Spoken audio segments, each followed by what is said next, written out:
Kenya temo bero lwasi mare mar ohala. Lipot mane ogol kod Finance Reporting Center FRC yango ni moko kuom ohelni matimore pachoka oseyud ni konyo joma undu madwaro rwako omenda magiloso yore moko winjore mondo donje bengi ma pachoka kaka yore mag lwoko omenda go.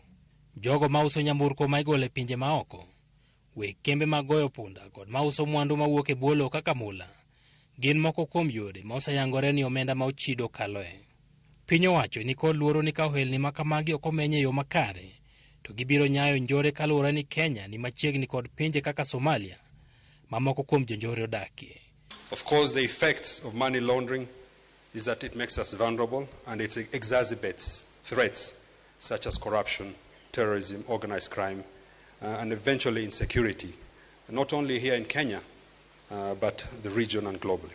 Ohelni mamoko ma ichich godo ni nyalo nyayo pando mwandugo en uso lope kod ute ma oseger kod mwandu mag miyo oganda mor kaka kwong ma nengogi tek.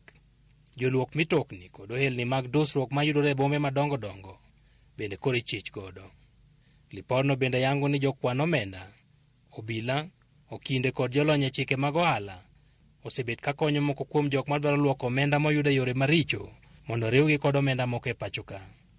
Josiasa bende koro ichich godo ni omenda ma gipogo ne oganda e kampen kata jamna gin moko kuom omenda moyudo e yore mag njore go, omiyo ka giyudo kombe ma gimanyogo to kedo kod njore ok bibet mayot. During the transition from the former notes to the new notes, so I thought if we gave you time to say the things you saw, it was very interesting. Car dealers changing billions of shillings. How many cars do you need to sell to be able to have billions of shillings? And all these dealers are friends of senior politicians.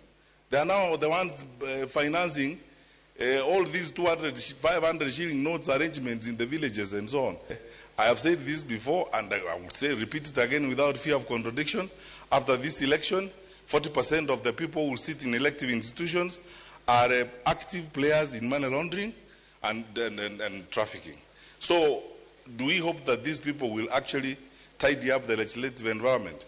Bengi kod riwruoge saga bende koro iseyo kuom weyo fuoge ma omenda ma ok oyudo yore makarego thoro kaloe, kama koro piny owacho jiwogi mondo giket yore mag geng'o omenda machalo kamago.